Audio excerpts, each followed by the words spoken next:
मैं डॉक्टर शांतनु दत्त यहाँ पे इस माध्यम के द्वारा आप लोगों को ये बताना चाहूँगा कि जैसे मौसम बदल रहा है, मौसम ठंडा हो रहा है, हवा में नमी बढ़ने वाली है, इस चीज़ों से हमें ध्यान रखना होगा कि बच्चों को जो है किस तरीके से हम ठंडी हवा और प्रदूषण से बचाएं। इस मौसम में बच्चों को upper respiratory and lower respiratory यानी सांस की नलकी में ऊपर के और नीचे के इन्फेक्शंस बढ़ जाते हैं,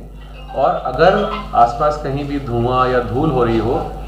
तो ये परेशानी और जल्दी बढ़ जाती है। तो इससे बचाने के लिए हमें पहली बात तो ध्यान रखना है कि बच्चों को ठंड में सुबह या शाम के टाइम बाहर ना ले जाएं, अंदर घर में ही रखें। अगर घर में भी कोई बीड़ी सिगरेट पीते हैं या इवन चूल्हा जल रहा है या धुआं हो रहा है किसी भी रूप का, तो उससे बच्चे को बचाएं। यहाँ तक कि अगर कमरे में झाड़ू भी लग रही है और अगर आपको लगता है कि झाड़ू लगने के बाद या धुएं के बाद बच्चे की खांसी वासी बढ़ जाती है, तो उस टाइम भी बच्चे को जो है वहाँ से दूर रखना चाहिए। इसके अलावा कभी भी बच्चे को अगर खांसी, जुकाम या बुखार हो तो दवाई देना शुरू कर सकते हैं, लेकिन अगर 3 दिन से ऊपर है तो ज़रूर जो है अपने डॉक्टर को कांटेक्ट करें, उनसे पता करें कि कोई और निमोनिया या कोई और दिक्कत तो नहीं है।